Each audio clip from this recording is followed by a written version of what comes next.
Monseigneur, Mesdames, Messieurs, je voudrais vous dire tout d'abord ma satisfaction d'être parmi vous ce matin. Et effectivement, comme l'a dit le Père Morin, j'ai été dans une vie antérieure professeur de géographie à Clermont. Et donc, c'est d'ailleurs la raison pour laquelle il m'a demandé de vous entretenir ce matin des territoires de l'Allier. C'est pas une question simple, c'est même extrêmement difficile. Et j'aurais besoin de 2-3 jours pour aller au fond de la question. Or, je dispose, si j'ai bien compris, de 3/4 d'heure. Et donc, j'ai choisi une entrée pour aborder cette question complexe, qui est celle de la démographie. Alors, je vais procéder en 3 temps, comme tout bon universitaire, qui a fait des dissertations pendant toute sa vie, avec d'abord une présentation générale du département, de l'Allier, ensuite, en changeant d'échelle, une réflexion sur les différences spatiales qui permettront précisément de souligner les différences entre territoires, voire les oppositions entre territoires. Et puis enfin, je tenterai de dresser quelques perspectives d'avenir. C'est un bien grand mot d'ailleurs. Je tenterai plutôt de poser des questions sur le futur sans apporter, vous le verrez, de véritables réponses. Alors, si je commence par l'ensemble du département et de sa démographie, la première chose, c'est d'essayer de parler de l'évolution générale de la population du département. On est très bien renseigné en France parce qu'on a des recensements de population depuis le consulat, c'est-à-dire depuis le début du XIXe siècle jusqu'à nos jours, même si les modalités ont pu changer, et j'entre pas dans le détail. Et vous voyez que dans l'évolution démographique du département entre 1800 et l'époque actuelle, on peut distinguer plusieurs phases. Vous avez tout d'abord, durant tout le XIXe siècle, une montée de la population dans le département. C'est-à-dire qu'on passe, comme vous voyez, d'environ 260 000 habitants en 1800, environ 250 000 habitants, peu importe, et on aboutit à ce qu'on appelle le maximum démographique qui, dans le département, se situe en 1886. En 1886, le département de l'Allier a une population de 425 000 habitants. Et puis vous voyez qu'à partir de cette date, un deuxième mouvement s'amorce, une deuxième phase débute, et elle va durer jusqu'en 1920, en gros. C'est une phase de régression démographique, et évidemment, dans cette phase de régression démographique, il y a la catastrophe de la Première Guerre mondiale, qui a particulièrement frappé un département comme l'Allier, comme l'ensemble des départements ruraux de France. En 1921, le département a déjà perdu 55 000 habitants. C'est-à-dire que nous en sommes, en gros, je vous épargne les détails en centaines, à 370 000 habitants. Et puis vous voyez qu'il y a à partir de là une troisième phase, on pourrait faire des nuances bien entendu, mais qui date en gros, qui se poursuit en gros jusque vers 1970. Cette troisième phase, c'est une phase, on peut dire, de stabilisation de la population. On est là vers 370 000, 380 000 habitants environ. Et depuis 1970, et on arrive à la période, on arrive à aujourd'hui, depuis 1970, vous avez une quatrième phase qui est à nouveau une phase de déclin démographique pour aboutir aux chiffres d'aujourd'hui, c'est-à-dire à environ 335 000 habitants. Ça veut donc dire que depuis le maximum démographique de la fin du XIXe siècle, donc en gros, pas tout à fait un siècle et demi, le département a perdu 90 000 habitants, c'est-à-dire le 5e de sa population. Or, si je fais la comparaison avec la France entière, avec notre pays dans sa globalité, là encore, je ne peux pas rentrer dans le détail, mais en 1945, au sortir de la Seconde Guerre mondiale, il y a en gros 40 millions d'habitants en France.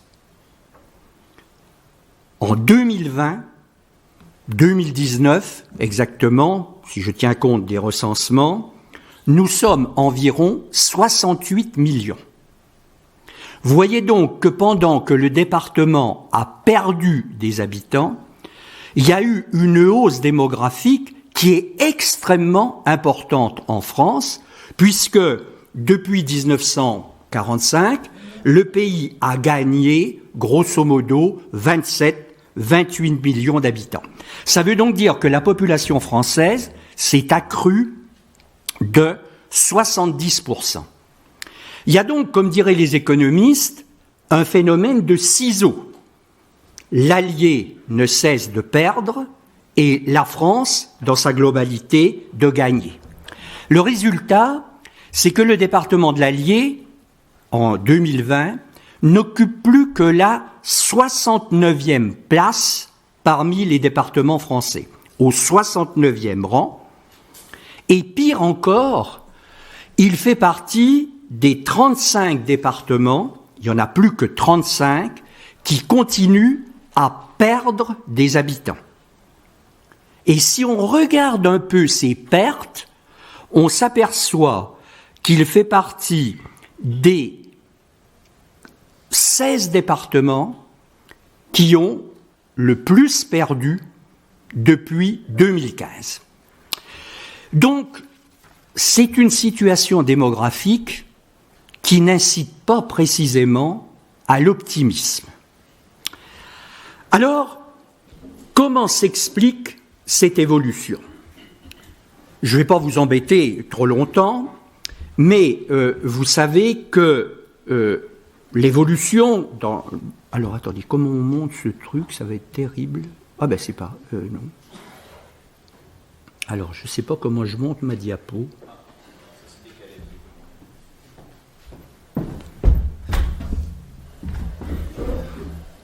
Ah oui, il faut que je clique là-dessus, je pense. Mais vous avez des espaces, je sais pas trop. Ouais, c'est...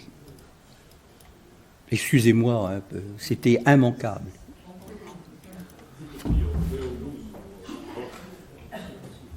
Ouais, si on clique sur... oui, ça c'est décalé. Voilà, là, on va y arriver.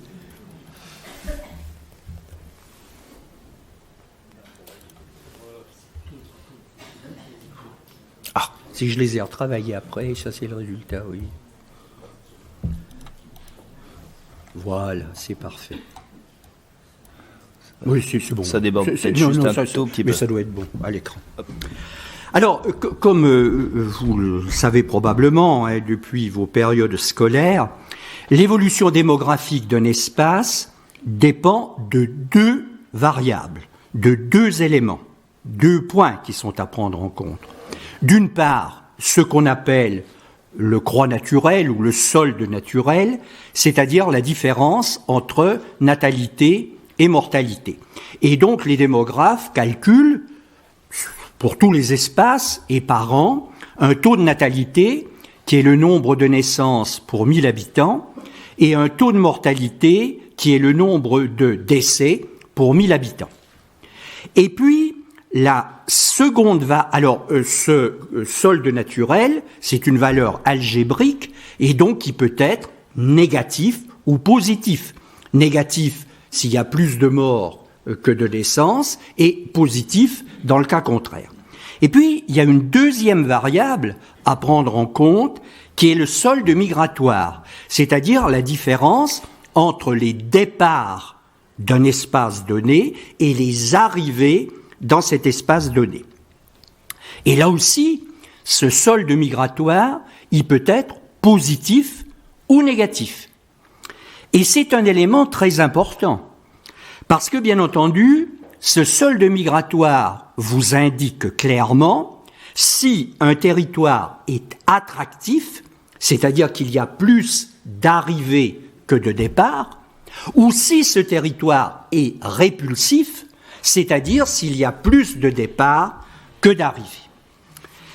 Et dans le cas du département de l'Allier, depuis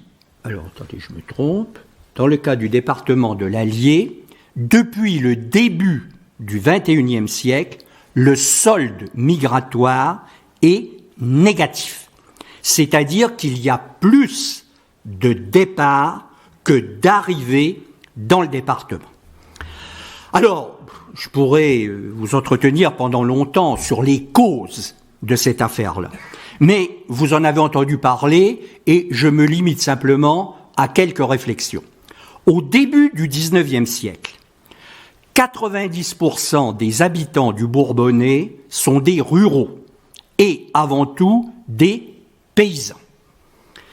Ce qui s'est passé, c'est que au cours du XIXe siècle, et plus encore depuis 1945, il y a eu une véritable révolution agricole qui a été fondée sur la mécanisation et sur la motorisation. Le résultat, c'est que l'agriculture a eu besoin de moins en moins de bras, on a produit de plus en plus avec de moins en moins de main-d'œuvre. Et évidemment, ça a eu des répercussions sur les artisans des communes, sur les services des communes. J'aurai l'occasion d'y revenir. Ce fameux mouvement dit d'exode rural, on le retrouve dans toute la France. Il n'est pas spécifique au département de l'Allier. Mais ce qui s'est produit en France, c'est qu'il y a eu une sorte de vase communicant. C'est-à-dire qu'au fur et à mesure que l'agriculture supprimait des emplois, l'industrie d'abord et les services ensuite, eux, créaient des emplois. Donc au cours des décennies, on a assisté à un gigantesque transfert de main-d'œuvre du secteur primaire vers le secteur secondaire et vers le secteur tertiaire, à l'échelle de la France entière.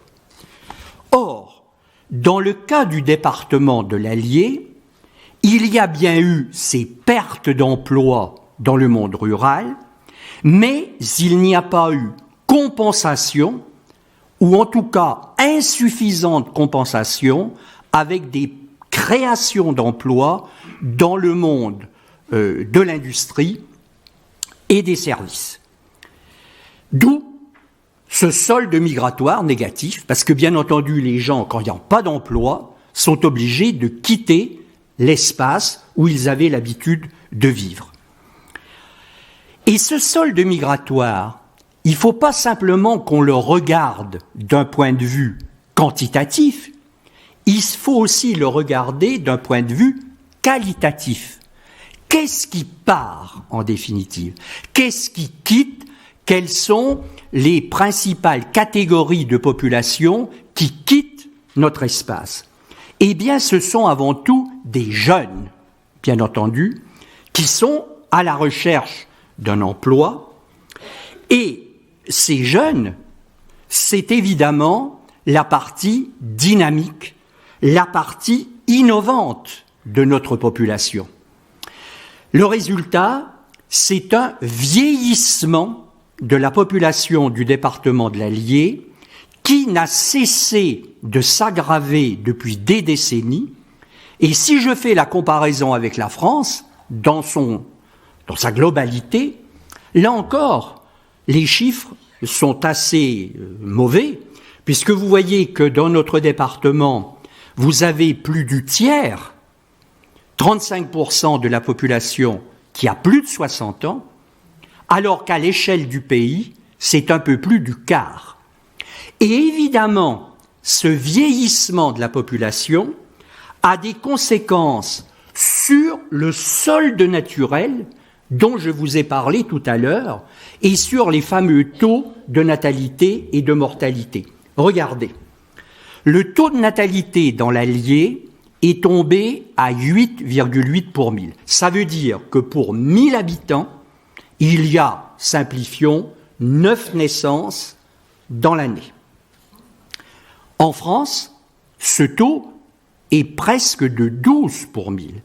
C'est-à-dire, vous voyez la différence. À l'inverse, le taux de mortalité, en gros, 13 pour 1000, donc 13 décès pour 1000 habitants dans l'Allier entre 2013 et 2019, et pour la France entière, c'est de l'ordre de 9 pour 1000. Alors la conséquence, c'est que dans l'Allier, chaque année, il y a plus de cercueils que de berceaux, donc un solde naturel très largement négatif, alors que dans la France entière, ce solde naturel, lui, est positif. Autrement dit, le département de l'Allier perd sur les deux tableaux. Le solde migratoire est négatif et le solde naturel est aussi négatif. D'où cette régression de la population depuis 1970. Ces pertes qui sont très importantes depuis 1970 parce que avant 1970, le solde naturel ne compensait pas le solde migratoire, mais en tout cas n'aggravait pas le solde migratoire. Or, le département, depuis 1970, perd des deux côtés. Alors, ceci étant dit, c'est une réflexion sur l'ensemble du département. Il faut aller maintenant, dans un deuxième temps, ne pas considérer le département comme un bloc, mais voir, analyser, si on peut, ces différences spatiales. Alors, il y a un premier contraste simple, très simple. C'est l'opposition, ou les contrastes, comme vous voulez, entre ville et campagne.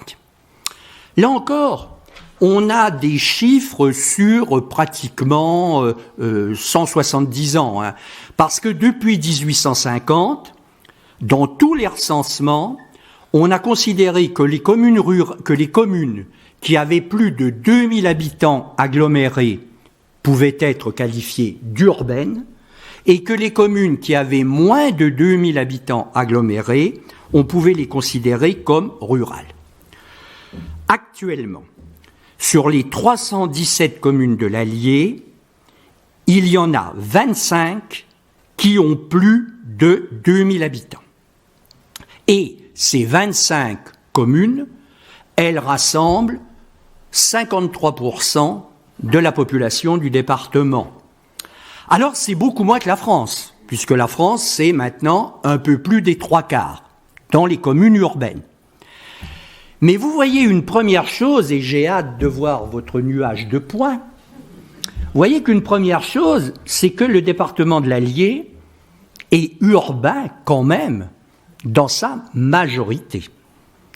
Bien sûr, au point de vue spatial, la quasi-totalité des communes sont rurales, puisque sur les 317, vous voyez, il y en a presque 300 qui sont rurales, seulement sur les 25 communes, l'essentiel de la population réside. C'est un premier contraste, une première opposition.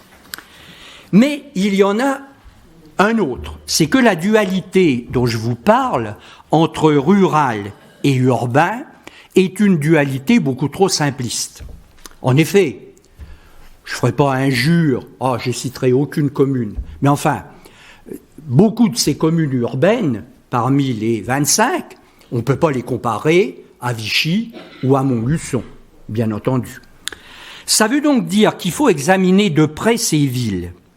Et depuis le XIXe siècle, certaines de ces villes ont gagné suffisamment d'habitants pour que l'urbanisation déborde sur les communes alentours.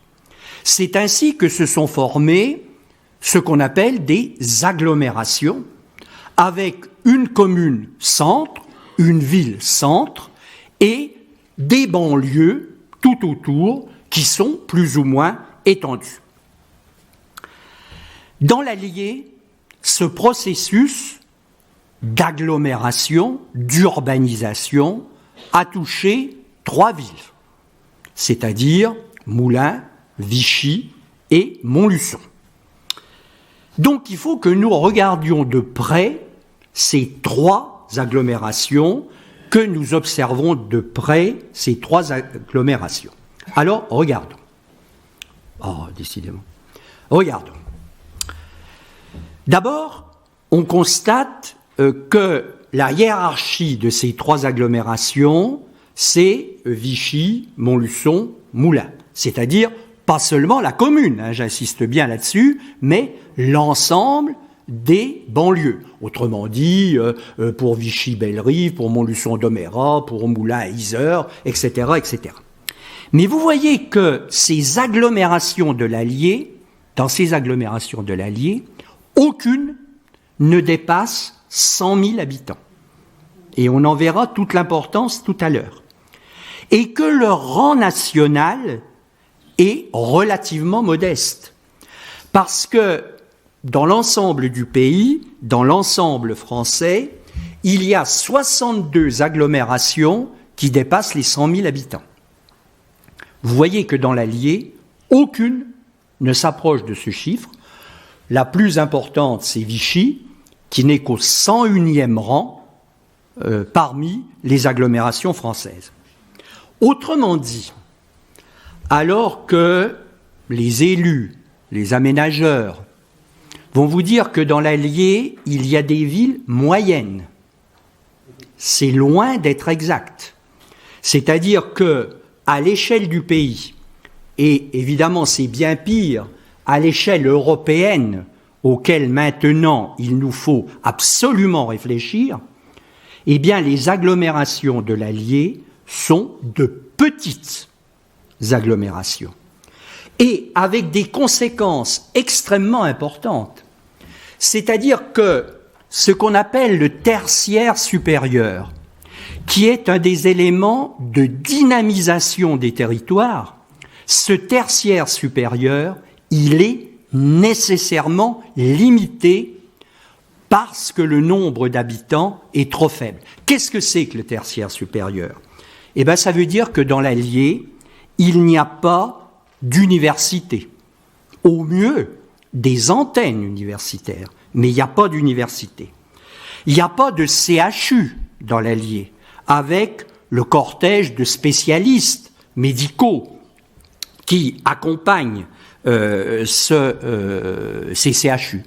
Il y a peu ou pas de centres de recherche.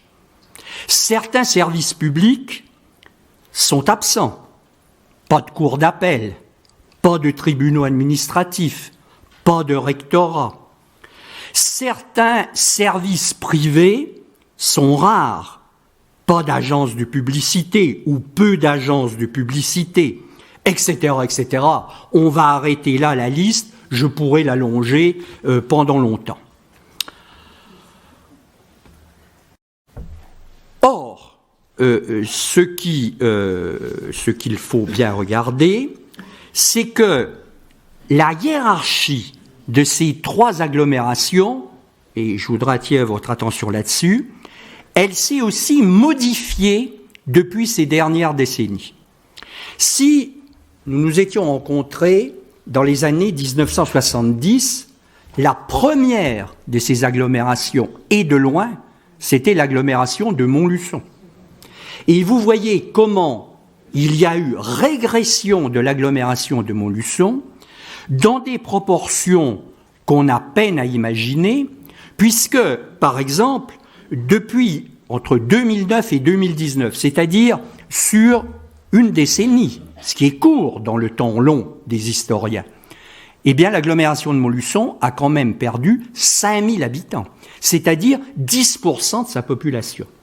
Alors, là encore, on pourrait disserter pendant longtemps, mais vous en connaissez les raisons, c'est-à-dire que l'agglomération de Montluçon était avant tout une agglomération industrielle qui a été frappée de plein fouet par la désindustrialisation qui s'est manifestée depuis maintenant 3 ou 4 décennies, et que, là encore, à l'échelle de l'agglomération, la création des services a été insuffisante pour pallier les disparitions d'emplois industriels.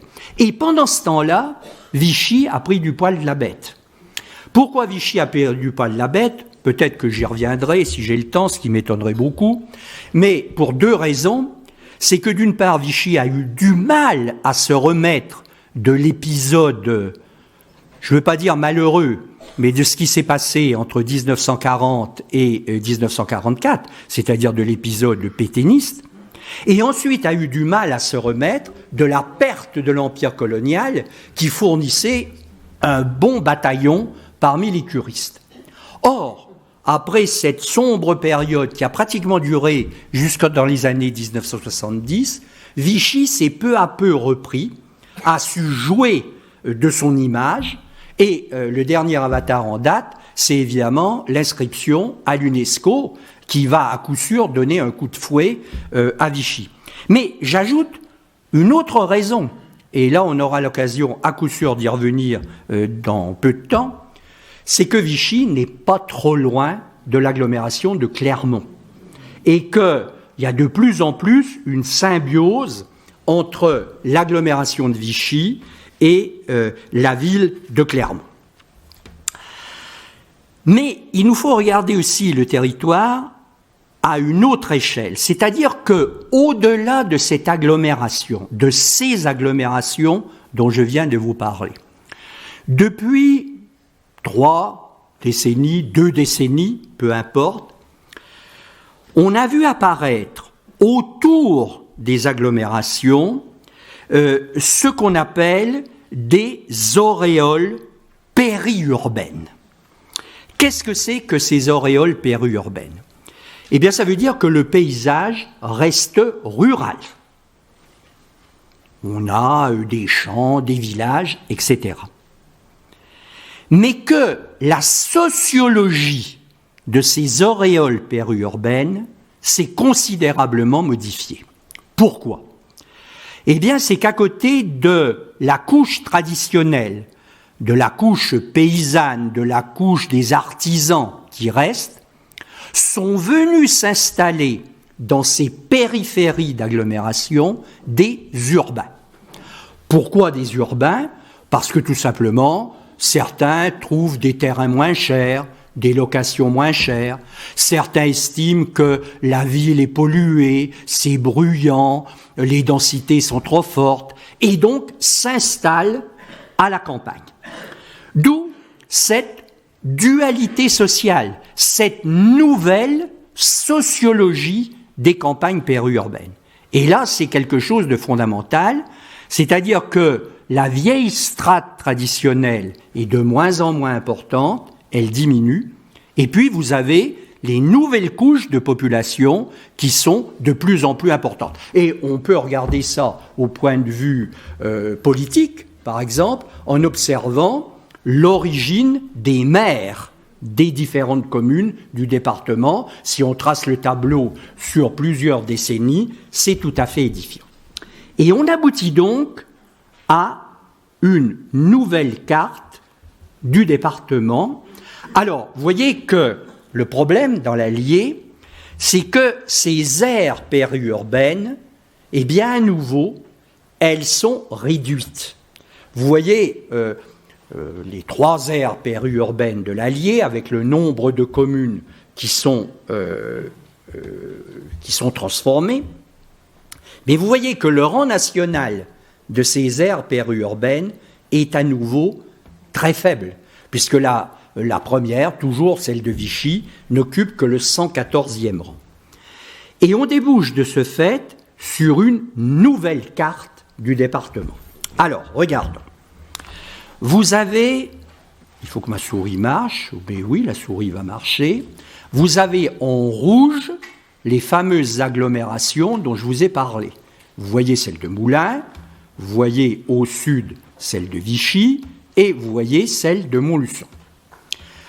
En orange sur la carte, les fameuses auréole périurbaine ou ceux qu'on appelle les rurbains, c'est un néologisme fondé, vous voyez, sur la jonction des mots ruraux et urbains, où les rurbains sont majoritaires. Si l'on se place dans la France entière, très souvent, ces auréoles périurbaines se recoupent, parce que les villes sont proches. Or là, ces auréoles périurbaines ne se recoupent pas. Il y a bien celle de Vichy, celle de Moulins et celle de Montluçon. Et celle qui se rapproche le plus, c'est celle de Moulins et de Vichy, avec entre les deux, peut-être on y reviendra, Saint-Pourçain, qui joue un rôle de jonction avec un dynamisme certain de l'agglomération, de la petite ville de Saint-Pourçain, qui est d'ailleurs la seule du département, en dehors des 3 agglomérations, à dépasser les 5000 habitants. Et puis, le problème, ou un des problèmes, ce sont ces immenses zones en blanc sur la carte. C'est-à-dire un monde rural qui n'est pas touché, qui n'est pas fécondé par le monde urbain. Alors, vous le voyez bien sur cette carte, c'est ce qu'on appelle les bocages, ici, avec leur prolongement dans les Combrailles, ici. C'est le sud de la Sologne bourbonnaise, ici, et c'est enfin la montagne bourbonnaise au sud-est du département. Alors, que se passe-t-il dans ces zones qui sont des zones blanches?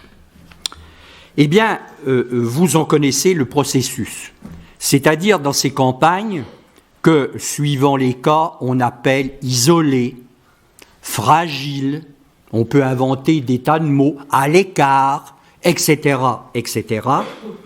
Depuis le maximum démographique de 1886, la plupart des communes ont perdu entre les 2/3 et les 3/4 de leurs habitants.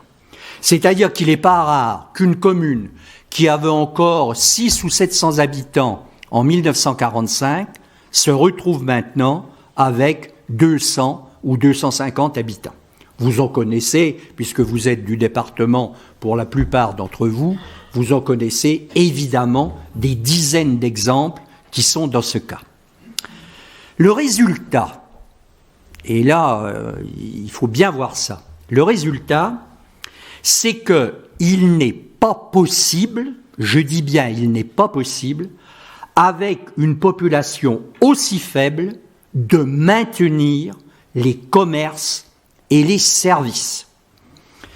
Faites le tour, certains d'entre vous doivent être originaires de ces communes, de tous les commerces et services qui existaient en 1950 et de ce qui existe maintenant. Ce qui existe maintenant, ça peut être rien, c'est-à-dire aucun commerce et service, au mieux un café. Et ce qui témoigne de l'existence de cette commune, de ces communes, c'est la mairie et l'église, qui sont les 2 bâtiments qui témoignent d'un passé communal ou de l'existence actuelle de la commune. Le curé, il y a belle lurette qu'il n'y a plus de curé.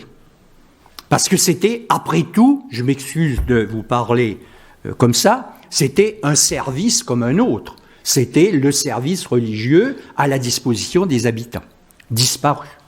Il reste le maire. Mais qu'est-ce qui reste au maire? Je n'ai pas besoin de vous dire que son budget est évidemment faible. Il lui reste son écharpe, ses pouvoirs de police, son état civil, mais les décisions les plus importantes sont prises en dehors de la commune, puisque nécessairement, par la force des choses, il a bien fallu mettre en place des intercommunalités, et ce sont ces intercommunalités qui ont le pouvoir effectif. Alors vous allez me dire, mais c'est désespérant ce que vous êtes en train de nous dire là.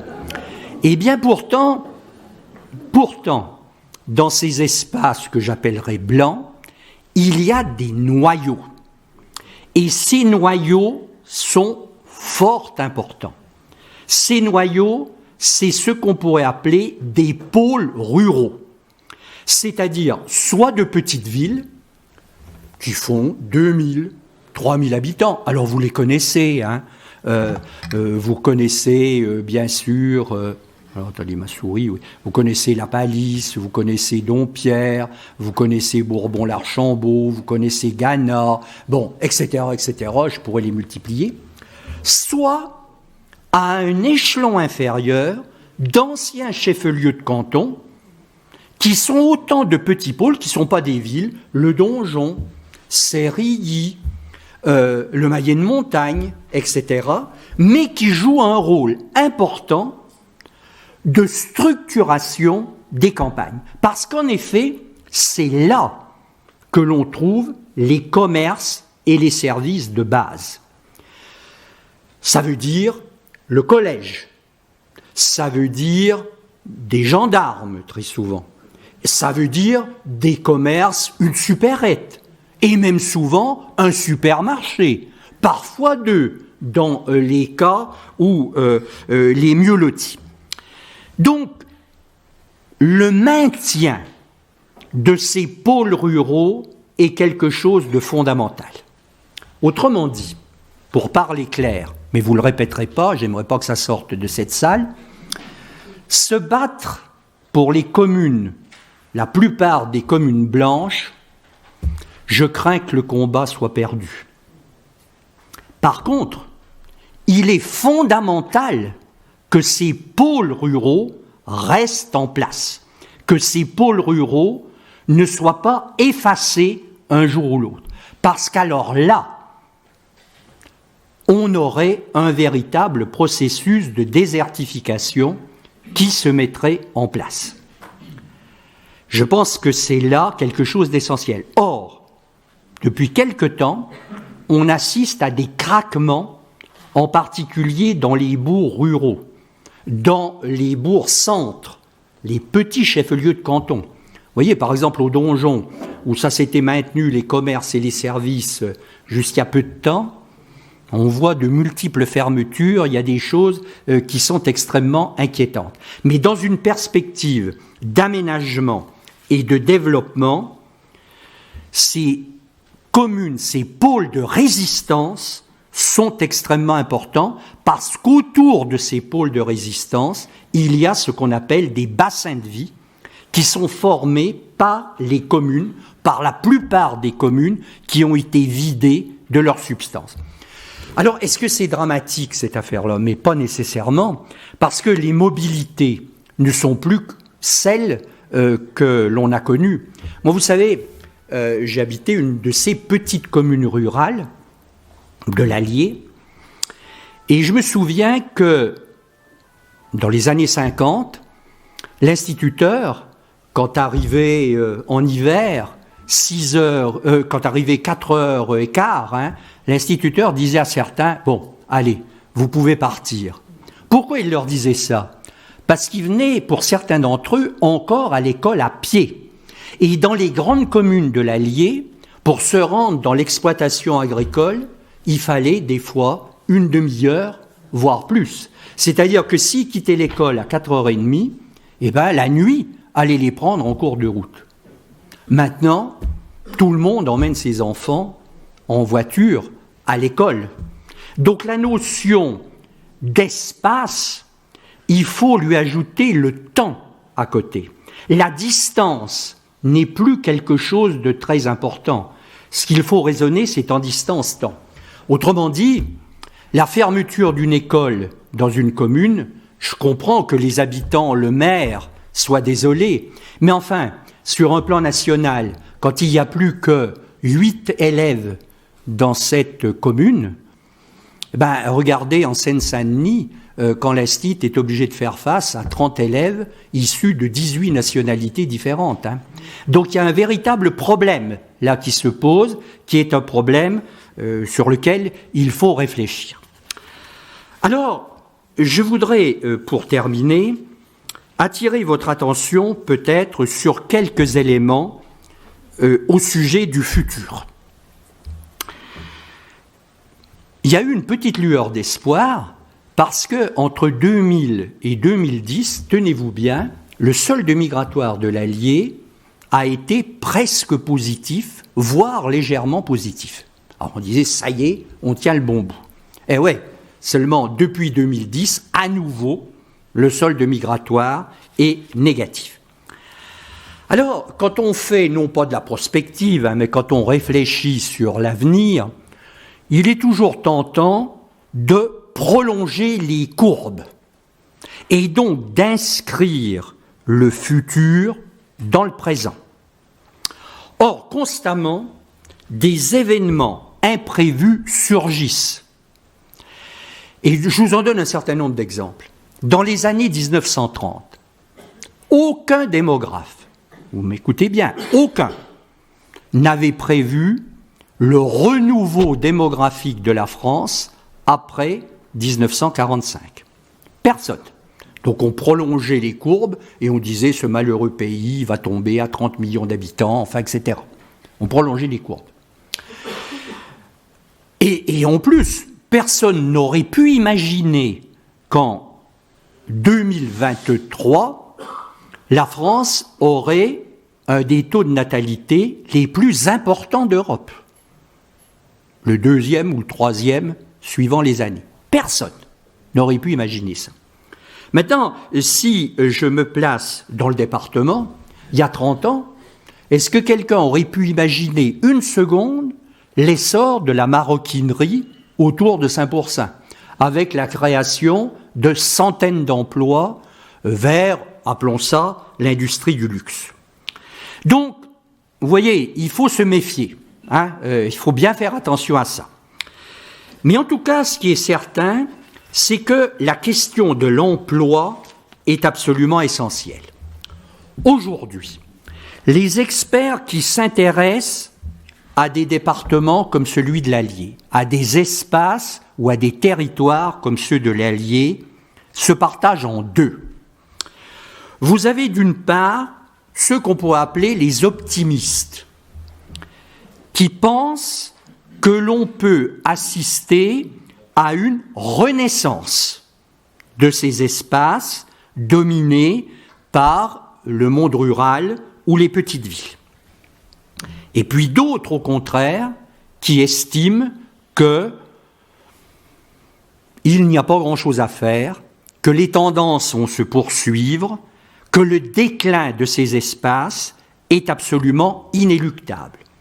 Et pour ces pessimistes, eh bien, l'avenir de la France, c'est dans les métropoles qui sont tournées vers la mondialisation, vers la globalisation, qui sont les principales gagnantes, et les façades maritimes, en particulier la façade atlantique et la façade méditerranéenne. Et il faut bien dire que les derniers recensements de population ne leur donnent pas tort. Si vous avez regardé, il y a eu des chiffres publiés par l'INSEE à la fin de 2022, pour la période de 2014-2020, à l'échelle française, on voit nettement apparaître les Alpes, les grandes métropoles et les façades maritimes. Est-ce que c'est inéluctable ? Eh bien, il faut bien voir que de nouvelles tendances se manifestent. Et on peut regarder ça un peu de près. Après tout, il pourrait y avoir une nouvelle croissance démographique dans l'Allier. Pourquoi ?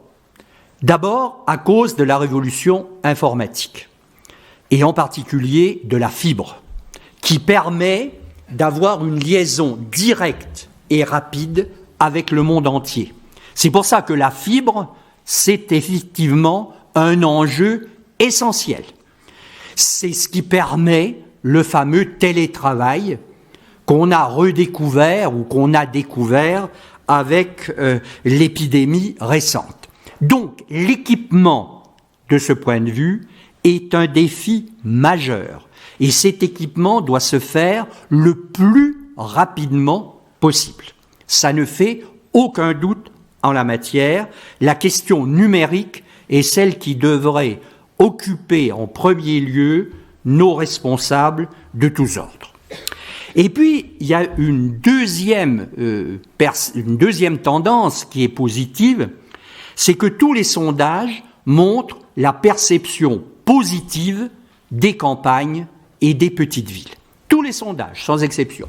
Alors, il y a un nombre considérable de Français qui, disent-ils, sont prêts à s'installer dans ces campagnes ou dans ces petites villes. Un des derniers qui a été paru, c'était un sondage d'Ipsos, disait que 90% des Français avaient un regard positif sur le rural et sur les petites villes, parce que, pour reprendre les expressions des sociologues, il y a là des aménités particulières. Alors les petits oiseaux, la campagne, pas de bruit, pas de pollution, c'est le bonheur absolu avec les voisins, enfin, etc., etc. Bon. La question qui se pose, c'est entre ce que ces gens-là disent et ce qu'ils font en réalité. Et on vous a montré, bien sûr, dans les médias, vous avez dû voir ça, aux informations, les petites villes qui renaissent, les appartements, les maisons, la courbe est ascensionnelle, il y a une demande absolument considérable, donc ça y est, c'est fait. Bon. Il faut quand même s'interroger sérieusement sur cette question, parce que la partie n'est pas gagnée. Et je me garderai bien de franchir le pas. Parce que, bien sûr, il y a une perception positive du rural ou des petites villes. Encore faut-il savoir ce que le Français de Paris appelle petite ville. Encore faut-il savoir ce qu'il connaît de la réalité du monde urbain. Parce que le même qui s'installe ou qui veut s'installer dans nos campagnes ou dans ces petites villes, il a des exigences. C'est-à-dire, il y en a deux. Il veut être pas trop loin d'une grande ville.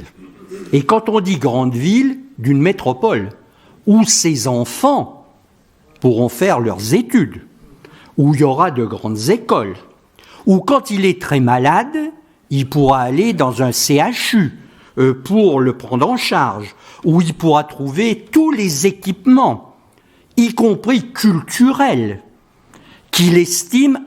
dont il estime avoir absolument besoin. Et puis, le même, il veut bien habiter à la campagne, il veut bien habiter dans une petite ville, mais il veut aussi pouvoir se déplacer facilement.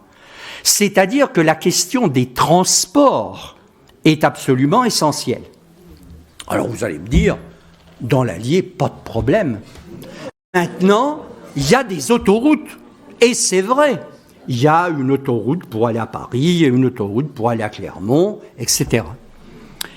Mais la question du train est quand même, pour tout cadre, pour tout technicien supérieur, et je ne vous parle pas de l'avion, bien sûr, c'est même pas la peine d'en parler, mais la question du train est pour tous les cadres, pour toutes les catégories supérieures, une question essentielle.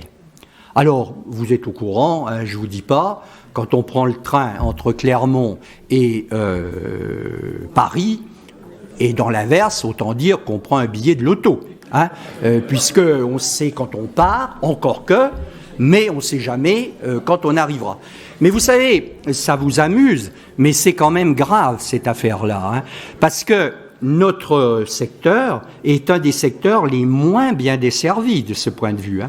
Pendant des décennies, on a amusé la galerie, et en particulier les politiques, quel que soit leur bord, ont fait miroiter l'existence d'un TGV entre Lyon et Paris, d'une deuxième ligne qui passerait quelque part dans nos régions, alors que tous les experts savaient que ça ne se réaliserait pas, sauf peut-être en 2100 ou en 2000 et quelques, autant dire aux calendes.